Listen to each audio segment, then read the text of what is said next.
বসেন না ভাই।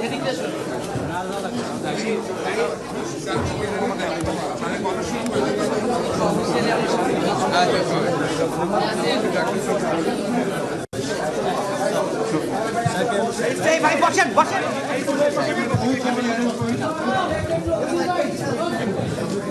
নজরুল ভাই বসেন। বসেন আসো আসো আসো আসো সবাই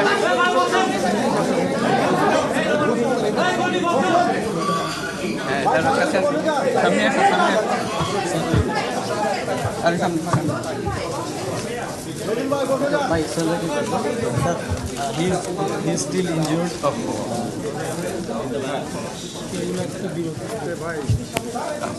Full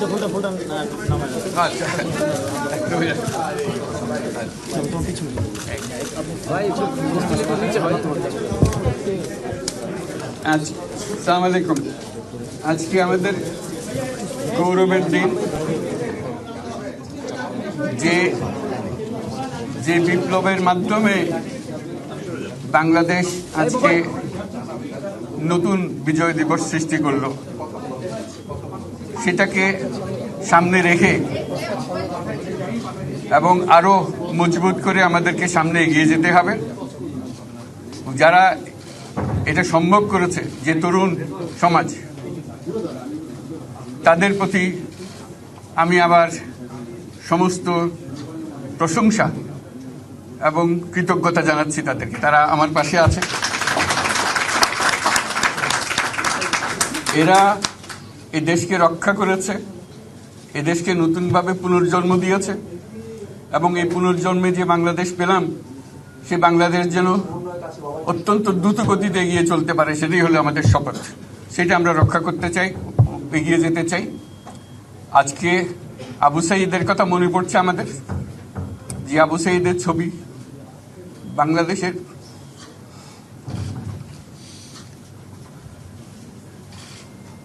প্রতিটি মানুষের মনে গেঁথে আছে। এটা কেউ ভুলতে পারবে না। কি অবিশ্বাস্য একটা সাহসী যুবক, বন্দুকের সামনে দাঁড়িয়ে আছে এবং তারপরে থেকে কোনো যুবক, কোনো যুবতী আর হার মানে নাই, সামনে গিয়ে আছে এবং বলছি যত গুলি মারো, মারতে পারো, আমরা আছি। তো যার কারণে এটা সারা বাংলাদেশ জুড়ে এই আন্দোলন ছড়িয়ে গেছে এবং যার কারণে বাংলাদেশ এই দ্বিতীয়বার স্বাধীনতা অর্জন করলো। এই স্বাধীনতাটা আমাদেরকে রক্ষা করতেই হবে। শুধু রক্ষা করা নয়, এই স্বাধীনতার সুফল প্রতিটি মানুষের ঘরে পৌঁছাতে হবে। তা না হলে এই স্বাধীনতার কোনো দাম নেই। এই স্বাধীনতাটাকে পৌঁছানো হলে আমাদের শপথ, আমাদের যে প্রতিজ্ঞা, যে আমাদেরকে এটা করতে হবে, ঘরে ঘরে পৌঁছাতে হবে। মানুষ যেন জানে যে বাংলাদেশ স্বাধীন হওয়ার অর্থ হলো তার নিজের পরিবর্তন, ব্যক্তির পরিবর্তন, সুযোগের পরিবর্তন, তার ছেলে মেয়ের ভবিষ্যতের পরিবর্তন। এটা যেন প্রত্যেকে বুঝে নেয় এবং আজকের তরুণ সমাজকে বোঝানো যে এই দেশ এটা তোমাদের হাতে, তোমরা এটাকে তোমাদের মনের মতো করে গড়ে তুলবে। তোমরা যেগুলো স্বাধীন করতে পেরেছো, তোমরা এটাকে তোমাদের মনের মতো করে গড়তেও পারবে এবং তোমাদের দেখে সারা দুনিয়া শিখবে কিভাবে একটা দেশ, একটা তরুণ সমাজ গ্রহণ করতে পারে এবং তাকে পাল্টে ফেলতে পারে। তাদেরকে আমি বারে বারে এমনি উপদেশ দিই যে পুরনোদের বাদ দাও, তাদের এই পুরনো চিন্তা দিয়ে এটার মুক্তি আমাদের হবে না করি, সারা দুনিয়ার মধ্যে এটা হবে না। এটা শুধু বাংলাদেশের কথা না, সারা দুনিয়াকে জুড়ে কথা বলছি। তোমাদের মধ্যে যে শক্তি আছে, যে ক্রিয়েটিভিটি আছে, সৃজনশীলতা আছে, সেই সৃজনশীলতাকেও কাজে লাগাতে হবে। এটা শুধু বই খাতাতে লেখার জিনিস না, এটাকে প্রকাশ করার জিনিস, স্থাপন করার জিনিস, সেটা করা।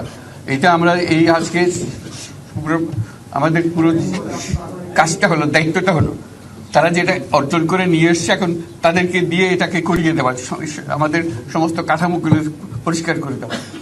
সরকার বলে একটা জিনিস আছে, কিন্তু মানুষের কোনো আস্থা নেই।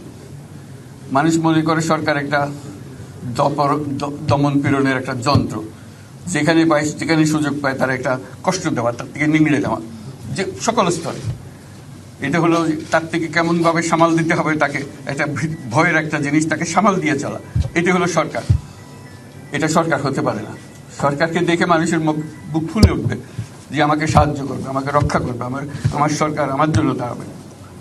সরকার তার জন্য দাঁড়ায় না কোনো সময়। এই সরকার হবে, সেই সরকার মানুষকে রক্ষা করবে, মানুষের আস্থাভাজন হবে। কেউ জোর করে তাকে বলার ভালো হচ্ছে এটা না। সে নিজে নিজে বিশ্বাস করবে, সরকারি লোক দেখলে বলবে যে আমার লোক, আমাকে রক্ষা করার লোক। সেই আস্থাটা আমাদেরকে ফিরিয়ে আনতে হবে মানুষের মনে। তাহলে মানুষও যোগ দেবে এটাতে। মানুষ এখন পিছিয়ে থাকে যে কিসের মধ্যে আমাদেরকে ঢুকিয়ে দিচ্ছে।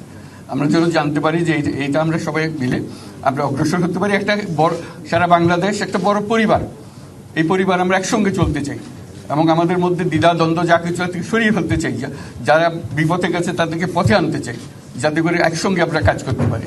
এর মধ্যে আমরা শুনলাম, আসার পথে শুনে আসছি যে এখানে আইন শৃঙ্খলার ব্যাঘাত হচ্ছে, মানুষকে আক্রমণ করছে, ঘরবাড়ি জ্বালিয়ে দিচ্ছে, সম্পদ জ্বালিয়ে নষ্ট করছে, চুরি করছে, দিয়ে যাচ্ছে, অফিস আদালতে আক্রমণ করছে, সংখ্যালঘুদের উপর আক্রমণ করছে, হিন্দু, বৌদ্ধ, খ্রিস্টান, আহমদিয়া সবার উপর আক্রমণ করছে। এগুলো হলো ষড়যন্ত্রের অংশ। এগুলো আমাদের বিষয় না।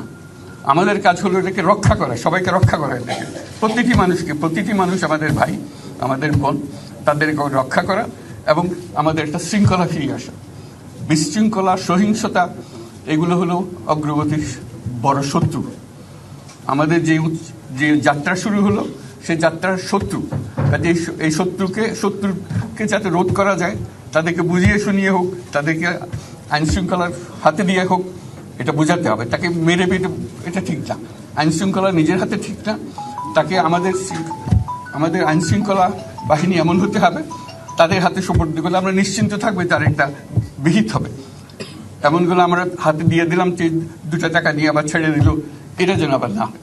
তা আমাদের সেই আস্থাটা আমাদেরকে আনতে হবে। কাজে আইন শৃঙ্খলা এখন আমাদের প্রথম কাজ। এই আইন শৃঙ্খলা ঠিক না হওয়া পর্যন্ত এটা আমরা অগ্রসর করার জন্য পদক্ষেপ নিতে পারবো না। আপনারা